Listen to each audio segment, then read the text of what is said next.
with Innovative Potential, or rather brought to you by Innovative Potential.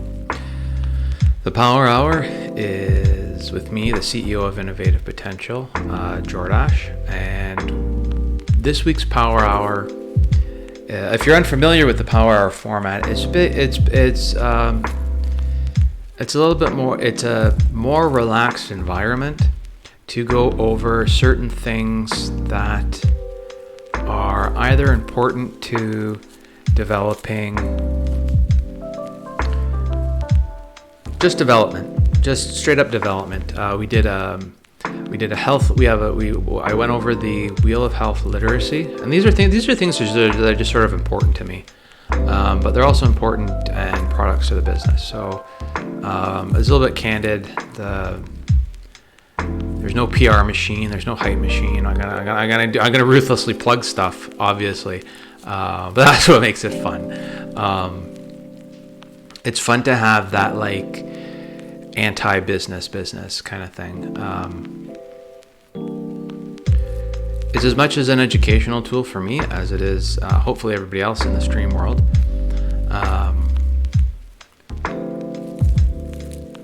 Check out the other videos. We did one on health literacy and another one on cancer biology. They're pretty superficial, and that's on purpose because you can go very deep in particularly the cancer biology subject. Go check that out. I explain it. I'm not going to explain it here. It's just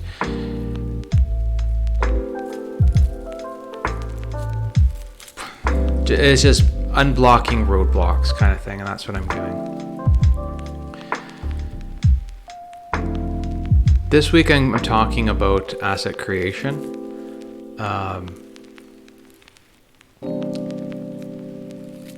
It's up on the screen here. It's a development tool and a project management tool that I developed just to help me keep track of stuff, and it's based on observations and my work through the sciences in different categories. So I did project development. I've been a student since I was a student, kind of thing. How to get stuff done if you've never really kind of been the one to make plans, or what parts of making plans do you get stuck on that you really need help with. There's a whole bunch of community-based organizations that can help you develop or work past each of your pitfalls or roadblocks, or however you want to call them, because nobody's perfect at everything. Lord knows I'm not. But it's basically, I'm going to start by going through this wheel here and just talking about sort of how each of these arrows and blocks kind of fit together, and how they can help you, and how they can basically help you grow your own business, help you manage your own assets. Do you own something? Even your stream, it's sort of like, are you stuck on bringing things into a live stream that you don't really know how to do? Do you want to grow some of your user bases? The idea is to get you to use this to basically say, oh, no, I could try this because I haven't tried it yet. Or I saw that, but I don't really know how to do it because I'm not the person to be able to do it. So it's sort of like, while the rest of Twitch is building up their own hype machines, this is kind of stripping them down to really just bare bone essential minimums. And then, you can add your own personal flavor, but these are sort of the basic. These are all the cogs in the machinery kind of thing. So how the asset creation wheel works is basically we start at a need for something. I like to start at a need for something, but you can kind of go anywhere. And if you notice on the inside of the wheel there's the self, partners, community, and public. These are various things that are going to either relate to you as the person who owns the asset or the person who's managing the project. Hey Chris, how's it going? But basically, you're going from self, partners, community, and public, and different parts of the development.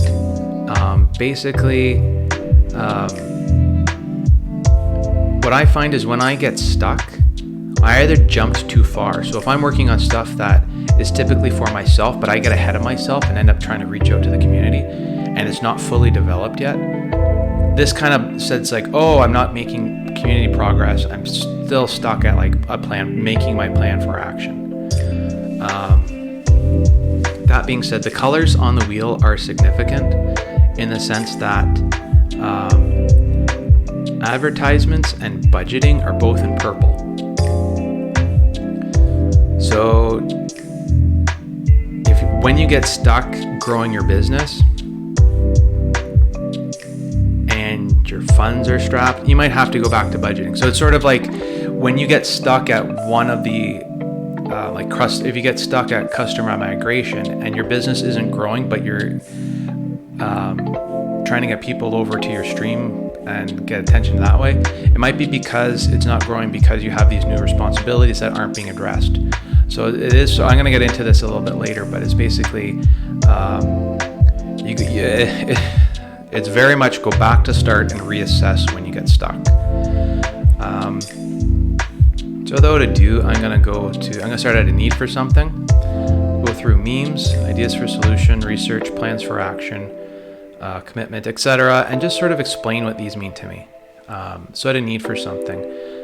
This is the very general one. It's the part that ties in the self, the public, environmental feedbacks, and this isn't like natural environment feedbacks, although it can be the case depending on your business. More of what are your surroundings sort of channeling into you? What are they bringing to you? And a lot of times it's sort of like, oh, in your daily job, if you're doing repetitive, maybe it's, I'm going to say repetitive, but maybe if it's just regular work, and you end up creating a tool because you keep making something over and over again. That's a need for something, and it draws and you draw your and it draws inspiration from the environment around you. So that's just sort of where I tend to jump into the cycle of asset creation. But then it's sort of like the way these and this is sort of that aha inspiration moment, sort of like captured here. The funny part is, it's like usually you make these things up in your mind, but it's a meme. And I'm using meme here because it's like usually it's not like in the case of a grocery store, you going to the grocery store is a meme. It's a whole experience that you know in your mind. It could be a lot of times just on the internet. It's a one-page picture with some words or a caption, but everybody kind of knows what it is, what it represents, what it's trying to convey, what emotion it's trying to convey. But in the professional sense of what a meme is, and I'm not going Richard Dawson here or anything like that, but how do memes affect your professional workplace? A lot of the times an acronym gets consolidated as a meme. It's a currency. Memes are a currency of the internet. I use that in another one of these broadcasts, but they're like qubits. They're just crystals of information that like yes, no, yes, no, yes, no. You put a bunch of them in a row, and you get a sentence. You get a whole 20-minute sitcom kind of thing if you put enough memes together, kind of thing. But the point of the meme is to say is to get over the laughter, to get over the fear, to get over the you're joking with your buddy, that's the stupidest idea ever, we're never going to do it, but it works in every possible way. I don't know how, and sort of like when someone rags on you for the good stupid idea kind of thing, it's like, no, that will work, but we have to do all of these other things to get it but that stroke of that flash rather of inspiration kind of hits everybody all the same. It's like, yes, that works. Now we're gonna have to do all the work to make it happen, kind of thing. That's meme. That's the genie in the bottle. The meme is a genie in the bottle, basically. But they give you your ideas for a solution, and your ideas for a solution can come from the memes themselves. But once you kind of like verbalize or express that meme, it could be a new tool for work that you're developing. But the ideas for a solution is when you start putting stuff on paper. It's when you start saying, okay, I'm going to have to follow through with this because I need that new tool for my job. I need a new mold or a buttress or something to make the new product that I want. Could you be an idea for soap, one of those soap release bomb things? You put in the tub and they release soap all over the place, kind of thing. But you want to have your own shape, but then you got to make a mold for the shape. So these are all sort of like the backroom things before you get your product on a shelf in the store someplace. But your idea leads into the research. So a lot of this is research in the sense of go online. Can you buy your idea someplace else? Is what you need already made? You know, there's a lot of people in the world. Chances are you can buy it from Home Depot, or, you know, you can buy what you need, basically. If you can't buy what you need, you start having to do additional research.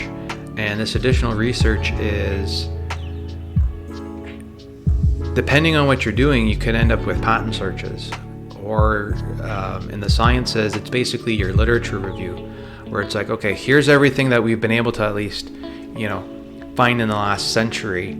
And nobody's done exactly what we're talking about, and we need exactly what we're talking about to know what we want to do for the next thing.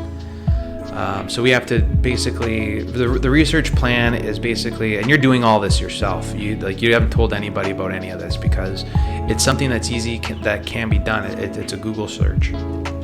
It's a couple of Google searches. It's sitting down and reading, you know, trade magazines or something to make sure that, oh, this little tiny microscopic niche market doesn't sort of already exist. And then once it does, you know, did your idea fall in line with that, or are you still not in line with that, the next closest thing? If the next closest thing is too far removed, then you have to open up to your plans for action. And your plans for action is basically when you sit down and say, okay, well, I did my research, and you get the sense of,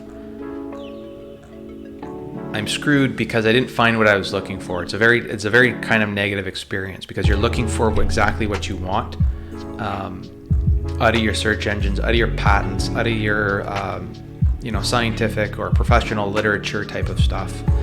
I'm probably going to use medical, scientific, or professional interchangeably here. But people have their own engineering or material science type of books. People have their own recipe books if they're in food services or new recipes. Like every profession has their own chunks or library of resources that they can sort of draw their own inspiration from. It's when you've kind of been doing the same thing for like maybe, you know, 2-3. I was gonna say 10 years, but it's more superficial than that, where it's just like, no, we haven't encountered it either through TV shows or video games or other pieces of artwork or just talking to other people. Like when you end up with a concept that hasn't been done before, no matter how sort of like mundane it is, this whole thing applies. And it applies for more traditional businesses as well, in terms of starting up, or in terms of, you know, you just bought a new car. What kind of car do you want? You know, let's set up the finances. Or, you know, that's sort of the plans. I'm getting into the plans for. I'm describing plans for action here, and the point I want at plans for action is basically, it's when you sit down and you make your list. So you go, you know, 1, 2, 3, but it's when you get to like point 100, 101, 102 that you know if you can see this thing through to the end or not. Do you have the finance, or can you commit to this? Are you going to have the financial resources to get this whole sort of idea push? Like basically you're answering, how badly do you need this thing? By the time you sort out your plans for action and you get to your commitment. So at your commitment level, you actually do have to commit. It's like, yes, this can happen, or no, this can't. Whatever sort of like abstract thing you're making. And that's kind of when you have to set into your budget. So it's like, your plan. You have an idea what you need. You have an idea of what everybody else has done. You have an idea of why you can't get it. That kind of shows up in the research. Budgeting is when you really gotta sit down and just sort of say, okay, I can either afford to do this or I can't. And if I can't do it, why? You might have to go back to research. Maybe it's not in the right trajectory that you're thinking of. Maybe there are cheaper solutions. Don't waste too much time, because trust your gut. Just really trust your gut on this, because you know what you're doing. And it might not be something that can be done today or tomorrow or next week, but all the work that you did so far, writing your steps out and stuff like that, that's a decent way to a business plan. That's a decent way to at least saying, I sat down, I thought about this seriously enough, and maybe if I save for 6 months or get another job or just do, that's part of your commitment and budgeting. Everything overlaps here, in the constructive sense. But it could be 6 months. It could be 2 years. It could be one of those lifelong dreams. You want to open a bakery or something. But you have to get the down payment on the storefront before the bank gives you the loan. It's stuff like that. So, huzzah, that's budgeting. And it's just like sitting down and saying, my life can afford this. I want more. And it's not so much the sacrifice of getting more, but it's the road plan of getting more in financial terms.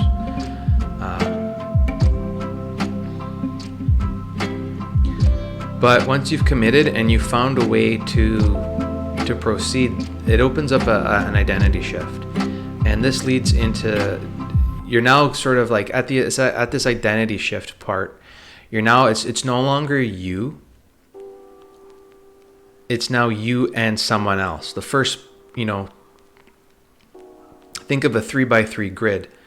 You're in the middle, and this is the first set of people in your immediate vicinity, and these are your closest partners. So whether that's at work or your coworkers or your bank partner, manager, or the person who's going to do your logo, these are your partners. You might be paying them, and it might be a one-off kind of thing, but they're your partners. And sort of the identity shift here is you've agreed to commit to change your life, to build this asset, or to build this thing, or to do this project, or to buy this car, or it's a little bit bigger than but you've committed to it. Now you have to sort of put on another hat, say I'm going to be a vehicle owner, or put another hat, or I'm going to purchase the storefront to build my bakery in. And everybody else around you that you're coming in contact with now identifies you as, oh, I'm the business owner now, or, oh, I own the new vehicle, or, oh, keep putting the hat on your head kind of thing, and eventually it just sort of stays there.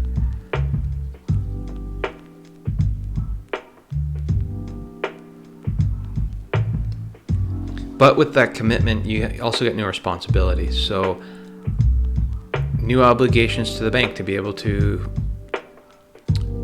fulfill your loan obligations, or it might be something It might be a personal responsibility. Like, no, I'm going to have to show up every day for work. I'm going to have to do that night. It's the same as getting a new job or a new position. Congratulations, you've been hired to do this new job. You no longer have coworkers, you now have subordinates, but you answer to somebody else. It could be your first real sort of oversight promotion. I kind of went from 0 to 25 people that I had to manage, teach, and guide kind of thing in a lab TA position, from like 0 to 60 kind of there. But you're somewhat prepared for it, but you're never really prepared for it because you just have to do it. And that's one of the things where a lot of people don't want to just get, it's not a risk to take, it's just you have to just do it, and nobody wants. And what I found in a lot of businesses or nonprofits that I've worked for, nobody just wants to just do it. They want all the stuff done, but they don't want to just say, okay, here, you're in charge, go do it. There's been a real conservancy in the last sort of half decade that I found is just not conducive to growth or progress. And that's all, and that's speaking from before COVID, so that's different. But anyway, your new responsibilities lead into a business presentation on the heels of your identity shift. So what is the business presentation in terms of your partners? So this is one of those things where it's like, okay, you got your great idea, you've committed to it, you've changed that. I'm going to be the baker now. I'm going to bake. My new responsibilities are I'm getting this business set up. I have to oversee and manage and make sure all of the things, all of the bakery elements are in place. That all of this is sort of your business presentation. And where you're going with that is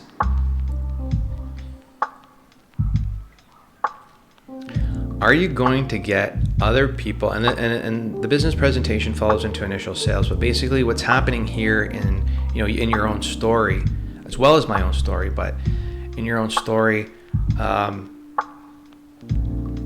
who are you selling this bakery idea to? Who are you selling this new product idea to? Who are you really selling it to? And I'm not saying like, full on marketing, bustafazoo kind of like you have to market it. Like, no. It's like, here's the idea. I'm running with the idea.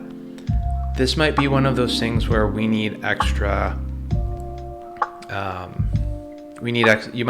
This is where you get like your extra resources from at your business presentation when you're starting to talk when you actually are starting to talk to partners kind of thing. Did you get your managers to sign off on your internal project? Excuse me.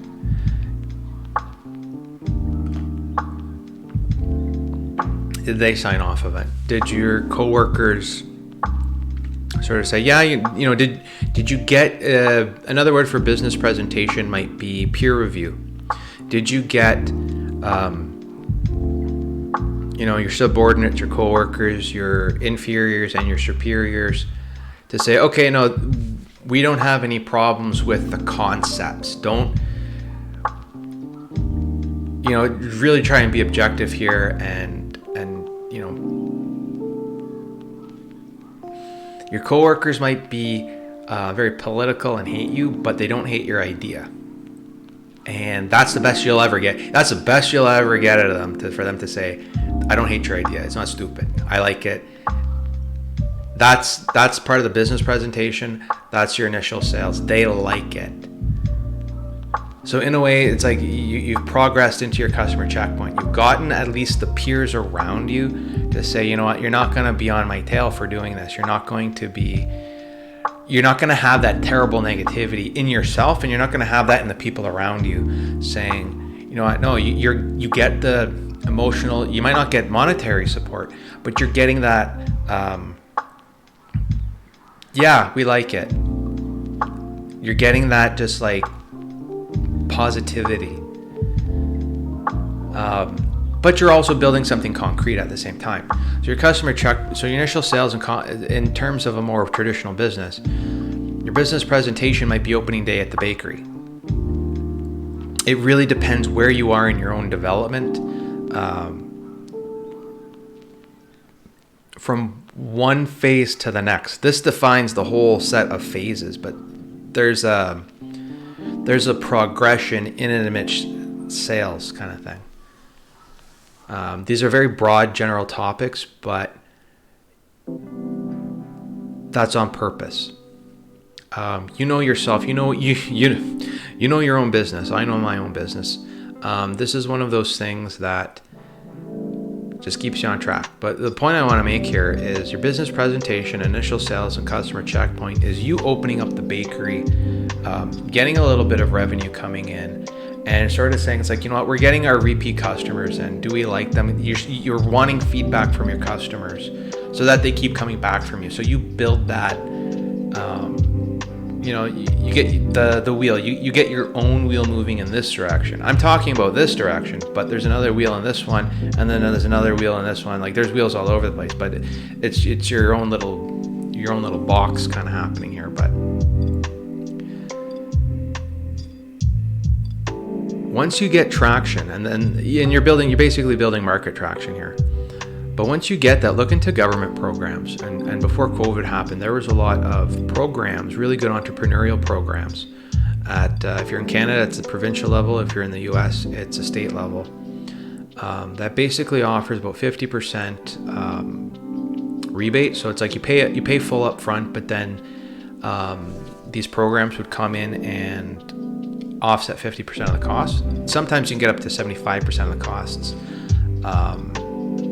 taken care of, and they would do everything from covering portion of your insurance all the way through to land or lease adjustments. So if you wanted to, build a patio, if you wanted to put a new storefront in, like physical construction work, right? So these things would pay for anything. If you're in the sciences, they helped me build some of get some of the work done for the 3D printing and building some of the precursor stuff for innovative potential. Reach out for them, and this is your first, and make the government your first foray into the community.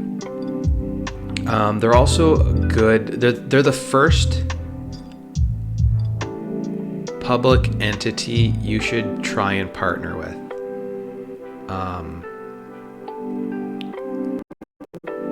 Your standard organization, your better business bureau type of thing, they're going to help you not fuck up. Their sole purpose is to ensure the success. You need resources. Let's go do that. They place innovations in states as well, and even far as I've used them. They have access to different smaller programs that can help you build programs. And they're all nonprofits. So they're not out to get you. They're not gonna. They charge you. On the whole, they're incredibly.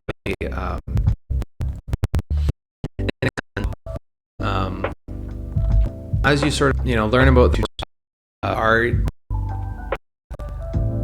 is your local development cluster doing import-export seminars where you can meet other businesses and other suppliers and other things for your needs just locally. So like you're really getting into what you need and in the order that you kind of need it. If you jump into stuff like advertisements before on your first sort of business presentation, yes, you it's a word of mouth, but your word of mouth is actually coming from your identity shift and you're talking to the people around you and your new responsibilities.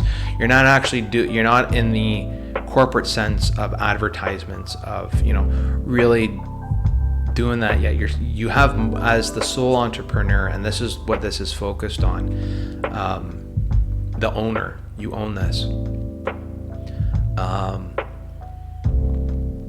It's a different mentality, and it's a lot more, to say controlling is a little bit inappropriate, but you do have to do it all yourself, or at least have the pieces in place to have the instructions to have it done yourself. That's ownership.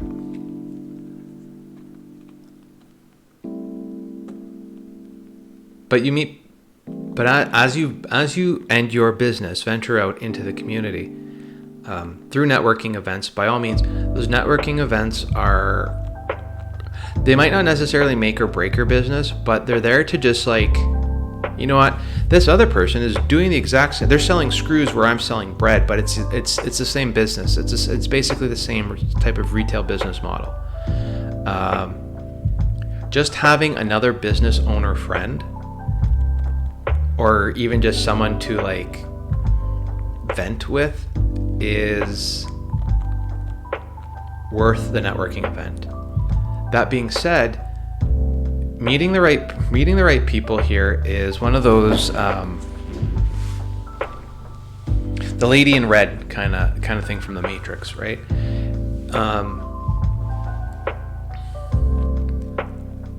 The right person is there to help you develop your business. They might be a contractual partner. They might be a new supplier. They might be a new, just another person who like kind of believes in you, but at the same time,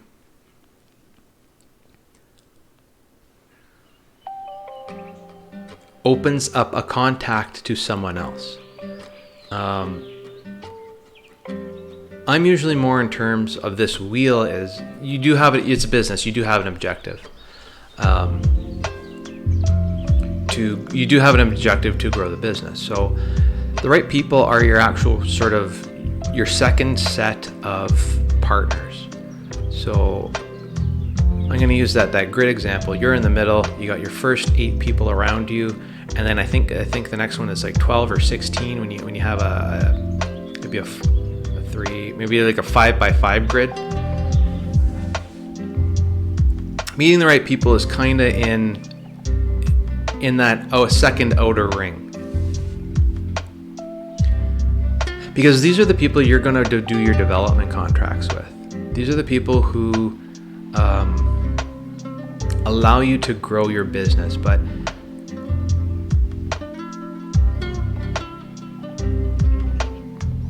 this is where I pull you back all the way around, back to the plans for action arrow, because this is typically where, if you're growing your bakery business, you might be at the point where it's like, okay, let's sell our bread to, you got your daily, you got your daily bakery business going. Now let's sell it to the grocery store. Like, who else can we sell bread to grow the business? But at that point, you have to meet with the grocery supplier. You have to be able to fulfill your new customers' needs. But they're not the individual person buying loaves of bread. It's a grocery store buying truckloads to feed 250 people with. That usually comes with a contract saying we will pay you this much for this delivery date, and there are specifications, and that's sort of where it becomes another plan for action. And if you get stuck, it might be because you didn't do. I'm drawing attention to the opposite colors here, because a development contract is a type of a plan for action, but it requires, again, you have to do your research. It's like, are you going to be able to supply the grocery store? Do you have enough employees? You're repeating your wheel cycle here, depending on what you're doing at your development contract. That being said, if everything's good but you're still stuck, it might be that there's a fundamental change in the way you're managing or doing your business. And this part right here is important, and the only example I have for this one, it's a biology example, and it's your kidneys. With the kidney example, when the baby or the fetus is in development, the kidneys change the way they're developing, the structure of the blood flow, they physically change 3 different times to meet the different, the word here is hydrostatic pressures, to be able to so there's something this small, and then there's something this big, and then there's something this, this big, and then it grows from there, kind of thing. But in order to handle the different sort of osmotic pressures and just the growth of the fetus, it has to change 3 times, and it's changing fundamentally. It's changing under this logarithmic thing. So being able to service,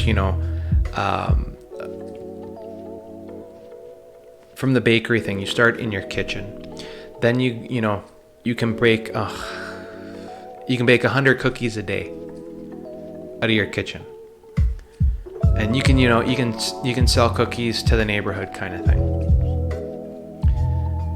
Your next stage up is you're not going to be able to sell 1,000 cookies to the grocery store per day, because your oven doesn't allow you to make that next jump. You can't do it. You have to change what you're doing. In the kidney example, you're still filtering stuff, but the size of the baby is bigger than the original set of plans. So you got to change your plans. That's why I draw it to structural change, because this might be a method of production. I used to have a berry bush example for raspberries. You bought one berry bush and you made home preserves, and you got 10 jars of preserves out of one bush. Then you went out and bought 10 more bushes, and now you can get 100 jars of jam preserves.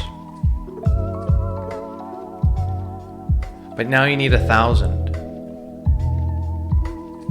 So it ties into your scale of volume, and just be aware and be willing to make that type of it could be a very significant change. You might have to restructure, and your structural change is going to send you back to research and plans for action, because you might actually have to rebudget your mortgage or your line of credit or whatever financial thing you have, mechanisms available to you to be able to satisfy that next stage of growth.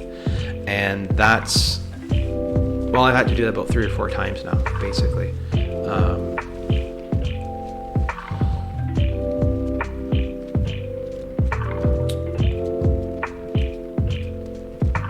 But this is where you've already started branching out and reaching out to various other, and your community kind of supports you in this endeavor at this point.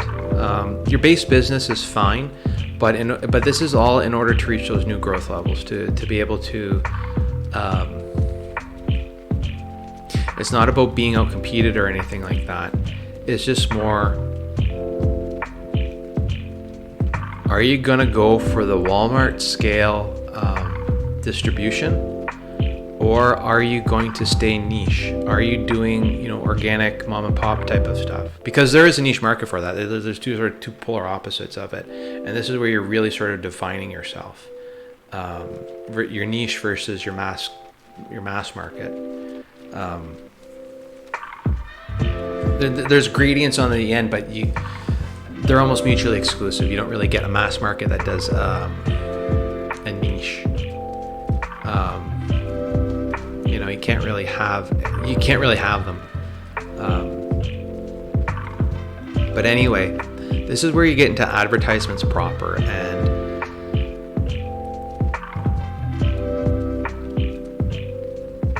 at this point you're very much in the set of being able to handle business growth. What you do when you advertise is you're asking for business growth. Basically, it's saying, yeah, we got our day to day, we got our 9 to 5s, we got our month to month, we got a couple of years to years. We need to grow this bit. We need to grow. The service exists. This is where you're actually going to start putting, money into advertisement, running into radio advertisements, money into Hiring new people. That's, you're moving further away from what you're doing yourself to try and get more market share. And one of the ways to do that is ancillary products. Did you start your business just making bread? Maybe it's time to make better use of the current equipment that you have and try for cakes. It might take a little bit of retooling. It might take a cake day once a week to get the cakes to get the icing right or something. But those are things within your sphere that your wheelhouse or your sphere or whatever that can do that. You can even branch as far off as like other, like clothing, or with your company's logo on it, or keychains or stuff like that. You really got to know where you're at. So like, don't bite off more than you can chew, like early in the game kind of thing. But if you're selling bread, this might be to the point where it's like, okay, you made your white bread and your whole wheat bread. Try doing a multi-grains. Those are the ancillary ones. You can get different market, not so much markets. Yeah, it might be market segments by doing that. Could be cookies. Could be your baker. You have a lot at your disposal here. There's a couple thousand years worth of recipes you can take to your advantage and try and get more sales for yourself.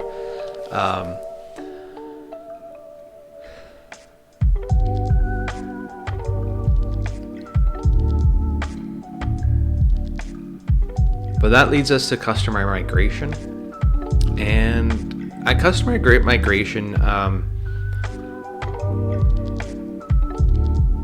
where I like to go with customer migration is people are going to go to your business because of something in their own life. Your advertisements might entice them, but people move and change brands because of something on their end. It could be they might have lost their job and they have to make new budgetary considerations. It could be they got, they could be a new child, so they have to make different types of purchases. People's lives change. There are certain, known mechanisms by which their lives can change. And that kind of goes into new responsibilities. But it's more so your customers' new responsibilities, as well as your own. But think about what makes you want to change brands. For me right now, it's COVID. You just sort of get stuck in a rut. You're under lockdown and you just get tired. You're purposely buying new foods and new brands of foods and new types of foods to just break the monotony of find something that is going to kickstart your own life and get it to turn over. Because while you love your normal stuff, lockdown gets boring. So people are just moving because of boredom kind of thing. It's not your fault. It's not your business's fault, but it has to. You just have to change. End of story there. And that kind of ties into alternative products and the difference between ancillary products and alternative products. Ancillary is closer to community. So when someone goes into your shop, it's their kind of the impulse buy kind of stuff. Do you have a delicatessen with cheeses and meats at your bakery? Can I get a cake? Can I get cookies? It kind of expands from there. But an alternative product is more, are you the butcher? You might have a delicatessen in your bakery kind of thing, but you're still not a butcher. I can't get butchery materials, or you're still not you don't have a fishmonger at your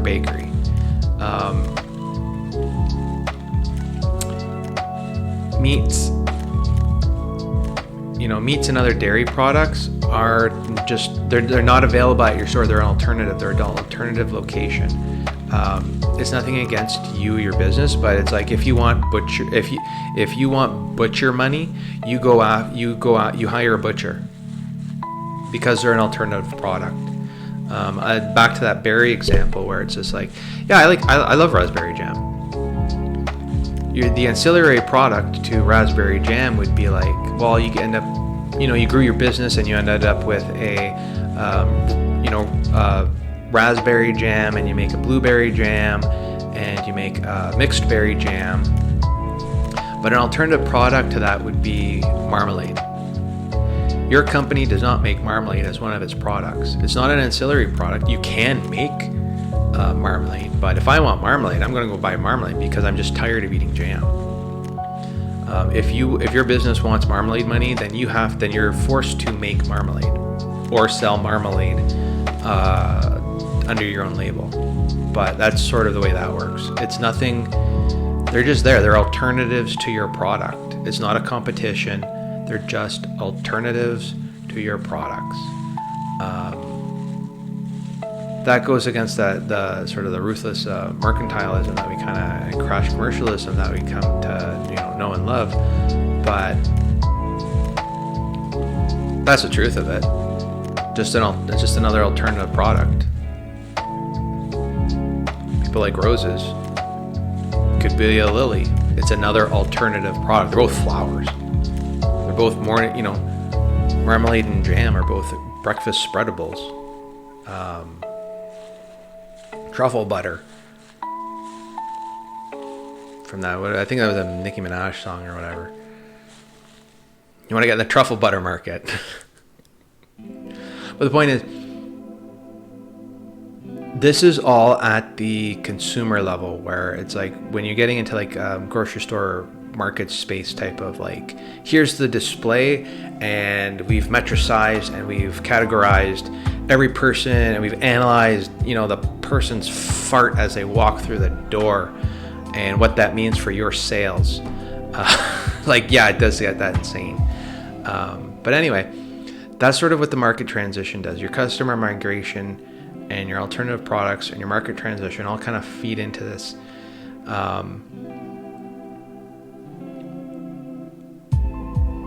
Your sales driver, basically. So what happens, what I have to say about my market transitions are basically, these are more large scale type of seasonal events where the market transition for jam would be people buy more jam in the winter time and less jam in the summertime because weird stuff happens. Like your kids are home from school in the summertime, so you have more time to make eggs for breakfast. Versus in the wintertime where it's like rush, get them off to school. My minute for toast, and I just spread peanut butter and jam on it, and then away they go. I'm buying less eggs in the wintertime, or I'm incorporating jam into festive holiday or Christmas baking. So I'm buying like 3 or 4 extra jars of jam for Christmas baking, cookies type of stuff. Those are your market transitions, and when you get enough like sales data and sales volume, and you can look this up on the internet kind of stuff, you see these sort of like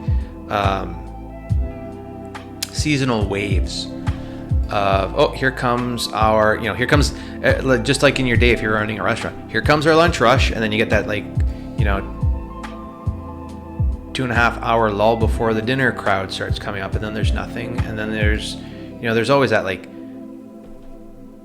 9 o'clock diners event kind of thing, diners date before you close. So you have your daily ebbs and flows, you have your weekly, monthly, yearly ebbs and flows, and these are your market transitions. So your market transitions are dictated by your customer migrations and just more things you don't really have control over. And this is basically what's happening in the public sphere.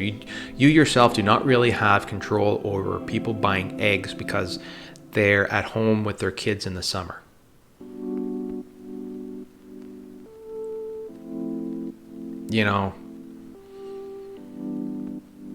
what you can do, that leads us into the market niche and into environment feedback. So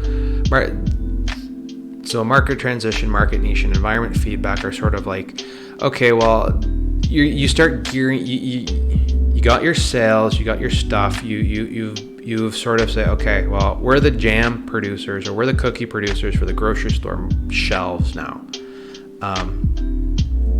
We have our little cubby hole, our product goes in there, and this demographic makes these purchases when, and you kind of get your business is scaled that much.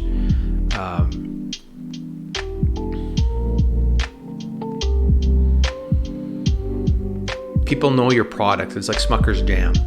They know what Smucker, with a name like Smucker's, like that's it. You already know what it is. You're kind of at brand recognition by the time you hit market niche. You're not deviating too far from that. But it's more to draw your attention to that these things exist, and your own story is going to dictate how you're able to sort of like make it into the next step, make it into the next half wheel. How do you go from market niche back to your business presentation? So you're going to start doing internal things as your own business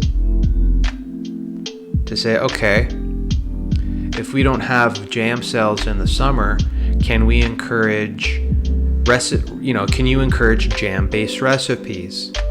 A need for something. We need to drive jam sales in the summer because everybody's eating eggs. And then you start your wheel off again. How are you going to do that? Can you get your marketing and advertisement into a magazine with the summertime fun recipe? I don't know how you're going to use chilled jam puddings or something like that. That's sort of you're laughing at it now, but that's a need for something with memes and an idea for solution in a flash of an instant. What that recipe is and how much it's going to cost to get in the magazine, stuff like that. You start setting up the rest of your wheel. It might take a while to see people buying more jam for your advertisement. But there's enough data analytics. Even if you sit down with an Excel spreadsheet to be able to make those pictures,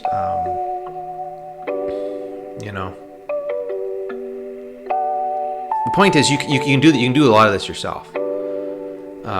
Even if you're sort of mom and pop, even if you're just in a cubicle in the skyscraper world, in the corporate world, or if you're in a small startup team kind of environment.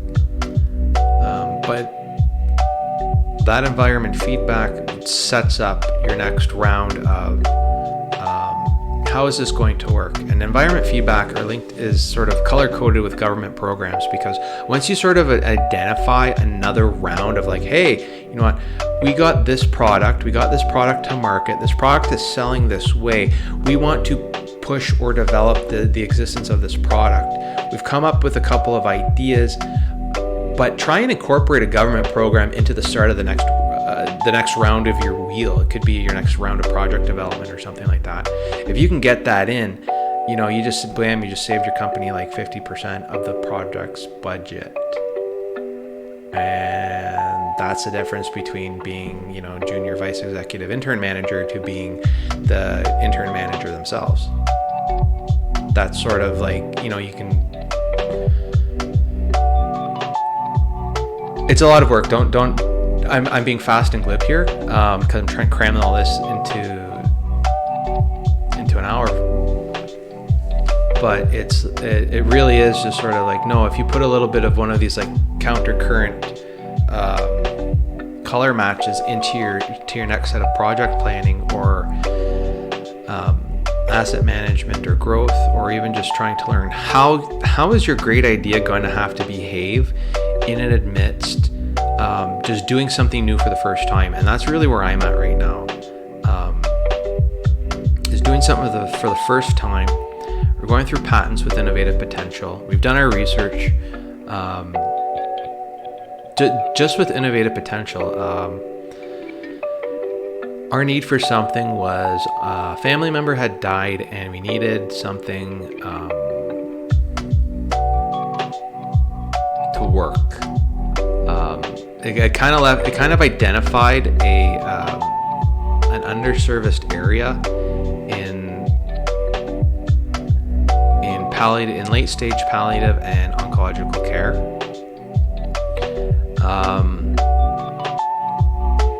My background at the time was, and still is, toxicology, pharmacology, drug development in that type of biomedicine area.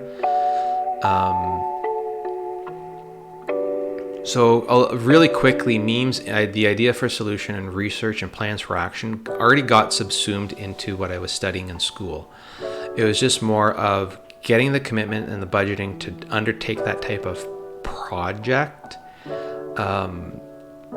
at the master's level, and then sort of just identifying as a master's student and sort of having to push back. I had to put a dream aside of joining a corporation and that type of, regular financial stability for a different type of stability.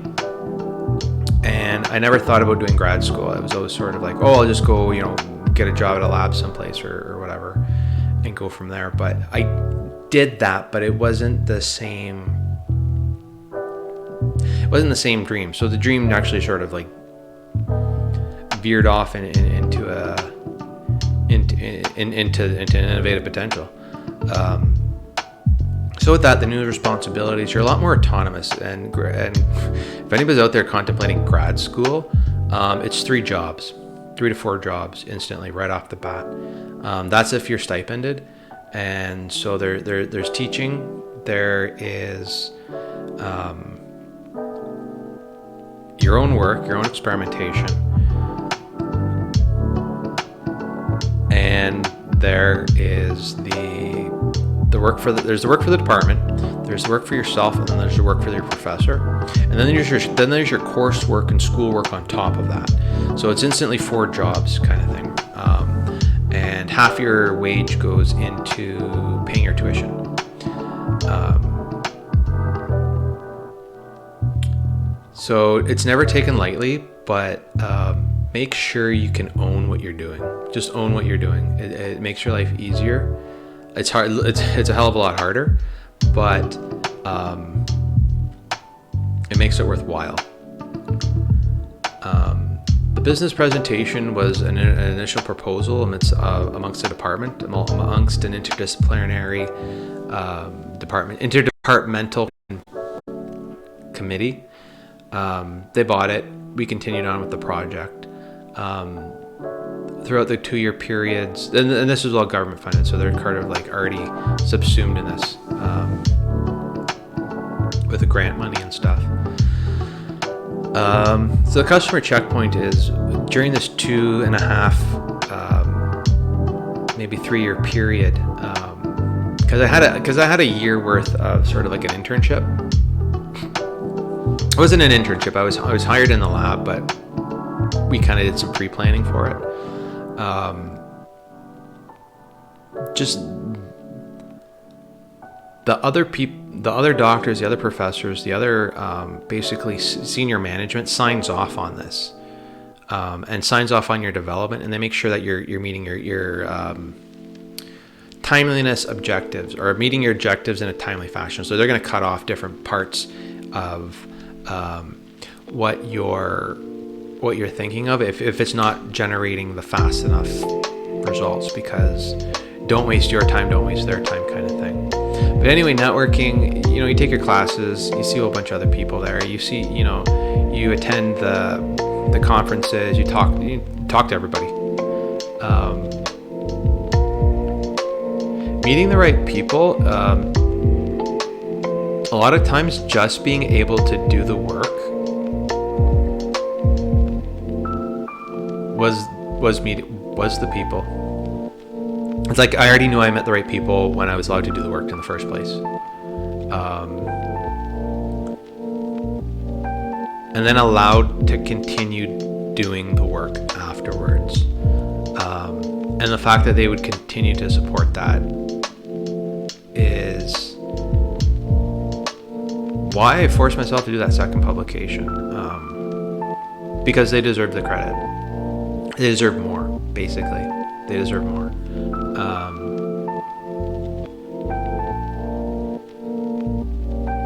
Development contracts are, at least for Innovative Potential, was at least setting up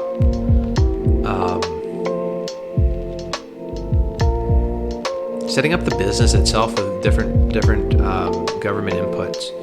So there's about 4 or 5 different government grants I accessed for entrepreneurial business startup for this, to be able to get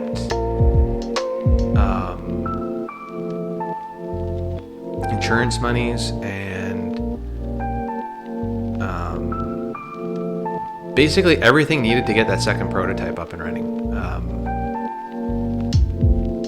Structural change came in when those initial sets of grants were exhausted, and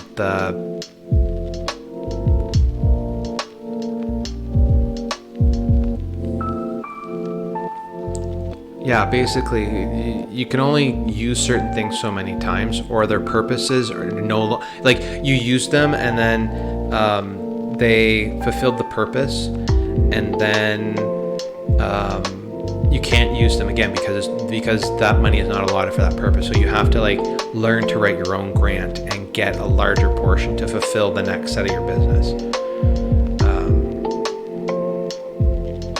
Advertisements here, and this is more in terms of budgeting, but all the work that you do is an advertisement. Particularly for Innovative Potential, all the books, the book, the audio book, the publication, it's all advertisement. All of these scientific documents and planning documents, all of your plans for actions. If you wrote out your bullet points, don't worry about grammar and stuff. As long make it readable to the next person beside you, kind of thing, and so that they understand. But basically, that document serves going into the next round. So in terms of advertisements, there's there's almost a decade here worth of scientific development, project planning. It's the whole thing is a brick of a book saying what we're doing, how we're doing it, what we want to do, how we're going to spend the money, what is entailed when you spend the money, what type of objective do you want to have, and basically why are you doing anything. Ancillary products. This wheel is an ancillary product for Innovative Potential. It's one of the things. It's a tool. It's a tool to keep our sanity. And now we're sort of passing the savings on to you.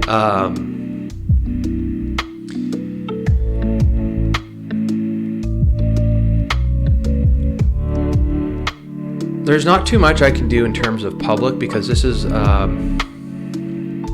what we've made is classified as a level 4 medical device. That means it's in the class of artificial organ type of level, where basically the artificial pacemaker is a level 4 medical device. Dialysis machines are level 4 medical devices. There isn't so much you can do to say, buy now at your at-home dialysis machine. There really isn't that type of advertisement available. You get a couple of drugs,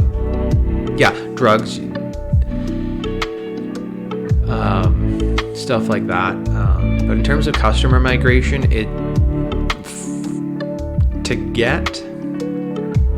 the beauty of this is that the drug we tested is already used in people, so there's an easier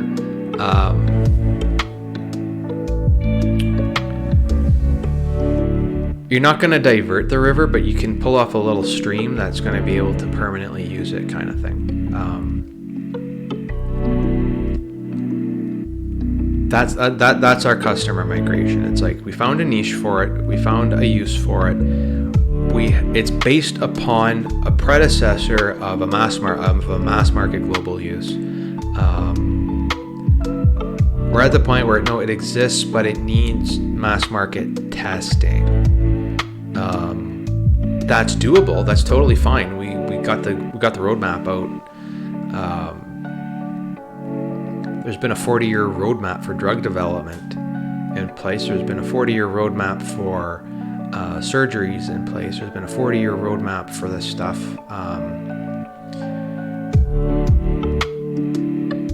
And that's the hard end of it, because your oncologist can do a surgery under their own discretion and for their own medical reasons, but they don't need special FDA approval to do a surgery on you. That's too much fucking time. That being said, if a drug is already used for approval, your doctor is able to use that drug. So if the drug, there's sort of like it's A and B, and then it's A plus B. It's not A.5 and B. There's no half in between B. And what Innovative Potential is actually working with is A and B. So we have a market-approved drug and a surgery. There is no halfway in between this, and that's what makes it sort of difficult to basically force doctors to move and use it, because the burden of proof is sort of in like the 3 million range right now.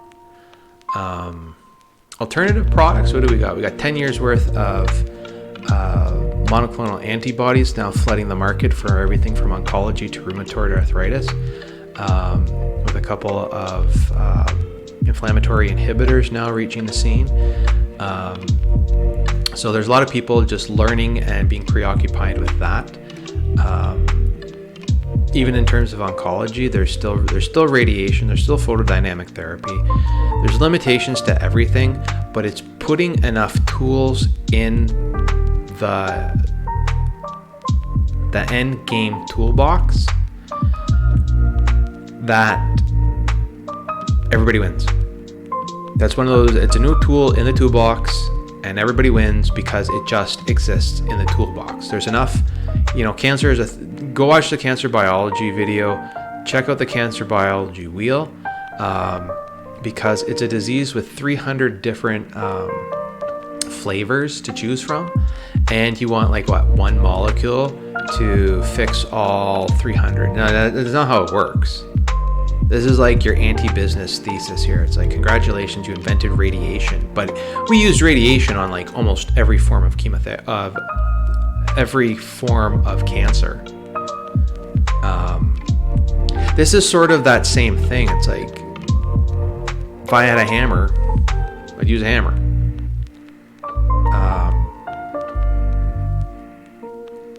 But that's sort of how customer migration, alternative products, and market transition sort of work for Innovative Potential. The real sort of like tool use, market transition, market niche, it's an environment feedback. The last set of the public is a life extension. So there's one or two life extension proof of concepts that really sort of solidifies it as a gold standard type of treatment and gold standard equipment. That being said, there's no reason to not be able to use it in the experimental stages. And what I'm saying about experimental stages is basically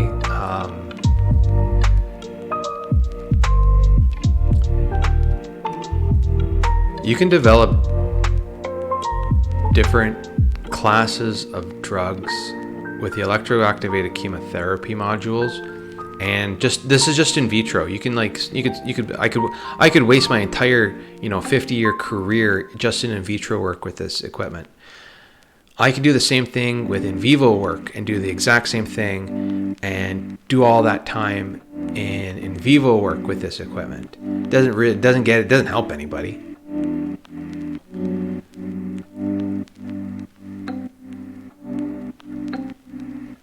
But that's the market niche. Like there are several market niches for innovative potential, and then that's sort of where that brings us back to a need for something. You need a cancer cure. You need something for the late stage diseases. You need something for end game scenarios. What happens when your patient's liver is so overwhelmed you can't actually give it any more? You can't give the person any more drugs. That's the market niche for not for innovative potential, but that's the market niche for intradermal injection. That's the market niche for, high focus radiative treatments kind of thing. For your nanoparticle stuff. That's what's coming now, 10 years after the fact kind of thing. But that's all the time. Yeah, that's all the time for this week's Power Hour. This is actually a redo of the asset creation wheel from 2 weeks ago. I accidentally deleted the video because I'm super awesome like that. So I figured I might as well redo it. It's all good. But hopefully it helps you to tell your own story and get a handle on how, better yet, this wheel is here to help you tell your own story and tell your story in a way that makes sense and a way to keep your story going. It's built in a wheel because it's hour after hour, day after day, week after week, month after month, year after year, that builds a successful business.